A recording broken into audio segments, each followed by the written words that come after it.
Bonjour à tous et bienvenue sur ma chaîne. Notre spontanéité a été bridée, plus ou moins selon ce que l'on a vécu, mais elle a été bridée depuis notre enfance.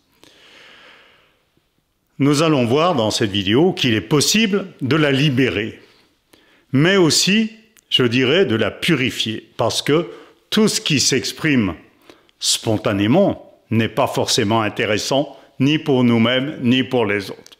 Voilà, c'est ce que je vous propose de voir ensemble dans cette vidéo.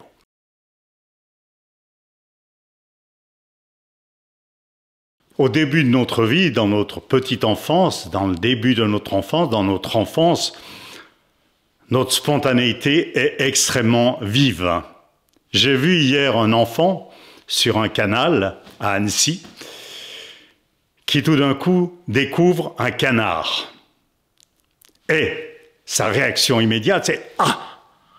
Donc, une spontanéité totale. Son œil qui s'allume, le doigt qui se pointe, le cri qui sort de la bouche et tout le corps qui participe à cette découverte. Bel exemple de spontanéité. Donc une réaction vive, une réaction directe, une réaction où il n'y a pas de filtre, de couvercle qui ralentit les choses, qui empêche l'intensité. Voilà, c'est magnifique. On a tous connu ça, on ne s'en souvient pas, c'est notre prime enfance. Et puis petit à petit, les choses se dégradent. Il y a l'éducation, il faut faire comme ci, il faut faire comme ça, etc. Bon. Il y a les règles ensuite, les règles sociales, les règles socio-culturelles, voire religieuses, et puis les idées ou les valeurs qu'on adopte soi-même. Donc, il faut que j'adopte telle attitude et pas celle-là, etc. Tout ça fait que notre spontanéité, petit à petit, va se fermer. Va s'ensevelir plus ou moins évidemment selon les personnes, selon ce qu'ils ont vécu, selon leurs choix personnels et selon leur tempérament bien entendu. Et puis il y a un dernier élément, quelque part la spontanéité c'est pas non plus, j'allais dire parole d'évangile, c'est pas parce qu'une chose sort spontanément de nous, sans filtre, que c'est une bonne chose. Ce qui peut s'exprimer, c'est aussi, j'allais dire, toutes nos déformations personnelles, les mémoires psychiques qui font que notre psychique fonctionne comme ceci ou comme cela, et pas forcément d'une manière juste. La colère, l'agressivité, la jalousie, etc., etc. Tout ça, chez quelqu'un de spontané, ça va s'exprimer très fort et très directement. Et ça, c'est pas forcément bien pour l'entourage. Donc, pour, d'une part, ne pas souffrir de réactions spontanées qui apparaissent en nous, ce qu'on appelle les affects, par exemple, face à telle ou telle situation, et d'autre part, pour être plus juste, pour ne pas être constamment manipulé par des pulsions personnelles qui sont basées sur notre ego, notre je, eh bien, il y a des tendances à chercher soit dans des pratiques comme la méditation, le travail sur soi, développement personnel, soit dans des philosophies ou même des religions, donc à chercher des moyens, d'une part de moins souffrir de ces affects, qui, on peut dire, ils sont spontanés, c'est quelque chose qui se fait tout seul, bien entendu, et d'être un peu plus juste dans ces façons de réagir face aux personnes, face aux situations, etc. Donc ça part évidemment d'un bon sentiment, l'adoption de ces pratiques, philosophies, etc. Le problème, j'allais dire, au niveau de la spontanéité, c'est que là, je me base sur mon expérience personnelle, je ne prétends pas avoir tout eu, tout connaître, mais j'ai quand même fait des constatations que certains d'entre vous ont pu faire aussi, bien entendu, ou que certains d'entre vous vont comment dire, contredire d'une certaine manière. C'est une de ces constatations par rapport à des gens donc, qui pratiquent la méditation, etc. Des gens que j'en ai rencontrés un bon nombre J'anime des stages depuis plus de 30 ans, j'ai écrit 2 livres, donc forcément j'ai rencontré beaucoup de personnes qui étaient dans ce type de démarche. Ce que j'ai constaté, même si par ailleurs ça avait pu leur faire du bien, voire les sauver quelque part, hein, de stress, de situations psychiques qui étaient intolérables, etc. Mais ce que j'ai constaté, c'est que ceux qui étaient vraiment rentrés dans ce type de démarche, pas ceux qui font 10 minutes de méditation tous les jours, eh bien ce que j'ai constaté, c'est que souvent il y avait la perte de la spontanéité. Je vous invite à voir, ou vous avez sûrement déjà vu ces gens sur les plateaux télé qui parlent par exemple de la méditation, des gens, donc ce qu'on s'appelle des grands méditants, qui font beaucoup de méditation. Qu'est-ce qu'on constate? Eh bien sûr, il y a cet aspect serein, calme, détendu, respectueux, etc. Bon, dans un premier temps, ça peut paraître très positif, hein. Mais le problème, c'est que dans la vie courante, ce qu'on constate, c'est que, encore une fois, ce n'est pas une règle générale, mais je l'ai constaté très souvent, suffisamment pour en parler, oser en parler, c'est qu'il n'y a plus de spontanéité. J'ai rencontré, je me souviens, une personne, par exemple, qui tous les matins, à 4 heures, faisait une méditation de tel ou tel type. Et puis, quand j'étais face à lui, il se trouve qu'il me louait une salle. Quand j'étais face à lui, eh bien, c'était toujours paisible, serein, à l'écoute, etc. Apparemment parfait. Sauf que ça me gênait. Ça me gênait parce que j'arrivais pas à savoir ce qu'il était. J'avais envie de le secouer, de lui dire, oui, d'accord, ok, tu as ce match de sérénité. Mais toi, dessous, tu es quoi? Ça me gênait déjà à l'époque. Je faisais du yoga avec ces yogis, toujours avec un petit sourire, comme s'ils étaient dans une bulle. Une bulle qui fait qu'ils ne souffrent plus quelque part, mais en même temps, ils sont plus en contact. Enfin, c'est du moins comme ça que je le ressentais. Je ne le ressentais pas bien spontanément. Donc, je reprends l'exemple de cette personne-là, donc, méditation longue tous les matins, etc. Parfait, tout est parfait, à l'écoute. Et puis, il se trouve qu'on a eu un différend matériel au niveau de la location de la salle, et nous, on a quitté la salle. Et à ce moment-là, j'ai vu qui il était, sous le masque. Et franchement, ça n'a pas été une surprise, parce que j'avais déjà vécu ce type de révélation, si on peut dire, de transformation, mais c'était le jour et la nuit. C'était le jour et la nuit. Là, il n'y avait plus de respect, d'écoute, etc. C'était exactement, diamétralement opposé. Vous allez me dire, c'est un cas isolé. Ce n'est pas un cas isolé. C'est des choses que j'ai pu constater à nombreuses fois, des gens qui ont une discipline d'une manière ou d'une autre. On va dire la méditation, ce n'est pas une discipline, mais c'est quand même une discipline. C'est une orientation, c'est un choix. Il y a, quoi qu'on en dise, un observateur. Et quelque part, cet observateur, il se muscle à force de répétition. J'ai connu une personne qui avait fait 30 ans de méditation et qui me disait qu'elle ne pouvait plus dormir parce qu'il y avait toujours cet observateur qui était présent. C'était devenu une seconde nature.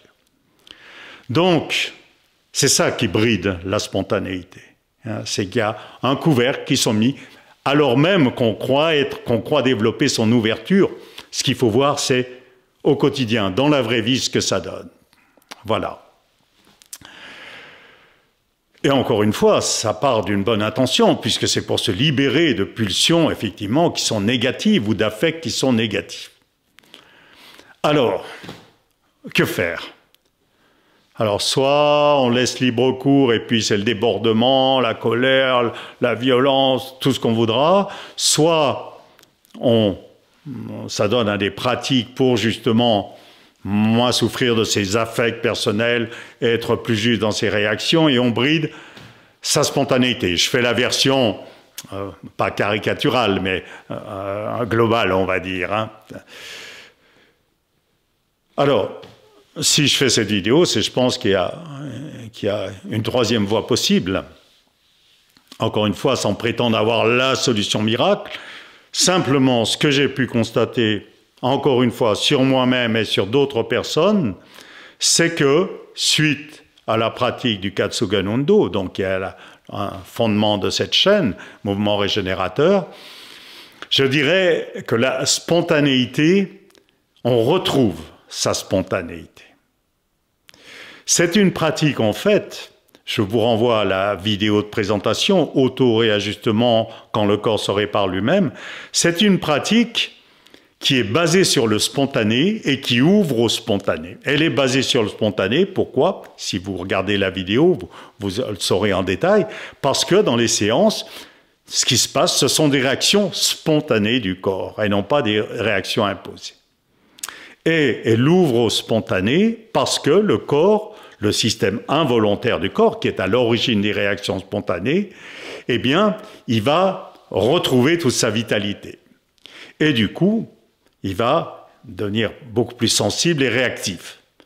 Et du coup, cette spontanéité, elle va se manifester face à toutes les agressions extérieures. Un virus, eh bien, il va y avoir une réaction spontanée très forte, beaucoup plus forte que dans un corps désensibilisé. Réaction au chaud, au froid, etc. Réaction spontanée. La réaction spontanée, donc, c'est un des traits de la spontanéité, c'est immédiat, c'est rapide et ça fuse. Voilà. Eh bien, les réactions physiques d'autorégulation, de rééquilibrage, elles vont avoir ces caractéristiques. Cette spontanéité physique, elle va se manifester aussi au niveau des réflexes qui vont être beaucoup plus rapides. Je me souviens d'un petit épisode dans une rue où une voiture recule sur moi parce que le conducteur ne m'a pas vu, et sans qu'on y pense. Si on y pense, on se fait écraser.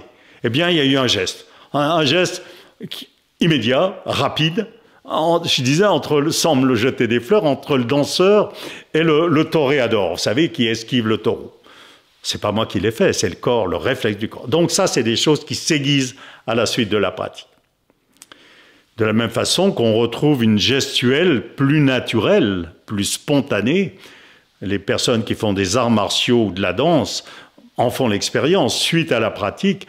Eh bien, je dis pas qu'on n'a plus rien à leur apprendre, mais apprendre à placer les épaules, le bassin, etc., ça, il n'y a pas besoin. Le corps, du coup, retrouve une gestuelle beaucoup plus naturelle et du coup beaucoup plus gracieuse, beaucoup plus juste.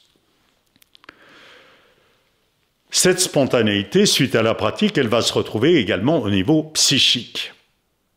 Je reprends l'exemple du petit enfant tout à l'heure devant la découverte du canard. Eh bien, il se trouve que le même jour, j'ai fait la même expérience sans le vouloir. Une expérience spontanée, c'est pas quelque chose qu'on veut, qu'on calcule, c'est quelque chose qui nous précède, qui va plus vite que nous. Lui, c'était le canard, l'émerveillement devant le canard. Moi, c'est quand j'ai vu le lac. Quand j'ai vu le lac, j'ai été très surpris. Il y a une réaction, j'allais dire, de tout mon corps, de toute mon âme, et même une exclamation devant la beauté du lac. Ça ne s'invente pas, et c'est des choses que je ne connaissais pas auparavant. Voilà, preuve qu'on peut retrouver cette spontanéité face notamment à la beauté, ou face à la laideur, ou face à une situation où il y a de l'injustice. Hein, là, je le dis dans la vidéo, je ne sais plus son titre, sur les valeurs, on va se reconnecter, peut-être dans la voie du dépouillement, la vidéo qui s'appelle la voie du dépouillement. Eh bien, suite au nettoyage, au dépouillement de tout ce qui s'est accumulé en nous, enfin de tout ce il y a toujours à faire, hein, bien entendu, on se reconnecte à des valeurs profondes qui ne sont pas personnelles. La beauté, c'en est une. Dans un autre sens, ne pas supporter l'injustice, c'en est une. Donc la réaction face à l'injustice, elle va être aussi directe, aussi viscérale que face à la beauté d'un lac. Voilà. Donc, ça, j'allais dire, ça change tout. Hein, ça change toute la façon de réagir dans la vie. Bien sûr, il y a toujours la réflexion et tout ça, c'est indispensable. Mais ces réactions spontanées, et du coup, quand elles procèdent, j'allais dire, de ces valeurs profondes, elles sont toujours justes. Et ces réactions spontanées face à une situation difficile, eh bien, on va trouver le mot juste, ce qu'il faut faire, ce qu'il ne faut pas faire. Hein? Je vous renvoie à la vidéo « Comment dénouer des situations impossibles à dénouer ». Là encore, c'est une spontanéité. L'enfant, encore une fois, la connaît. Les mots d'enfant qui sont si justes, ou la perception qu'ont les enfants des gens qui est si juste, c'est quelque chose de spontané. Voilà. Donc, pour conclure, hein, faire la synthèse, il existe effectivement une possibilité de libérer petit à petit, ça ne se fait pas en 2 minutes, sa spontanéité qui a été plus ou moins bridée selon les personnes et selon ce que l'on a connu depuis son enfance. Et du coup, c'est non seulement ne plus garder sur le ventre les choses, ne plus arriver à exprimer ce que l'on ressent, etc. Hein, mais c'est ouvrir la porte à une spontanée, je dirais, avec un S majuscule, comme dans les exemples que je viens de citer. J'espère que cette vidéo pourra vous être utile. Si vous avez gardé toute votre spontanéité, elle ne vous servira à rien. Hein, mais souvent, il y a quand même bien à faire. Je vous remercie pour votre attention et vous donne rendez-vous à une autre fois si le cœur vous en dit.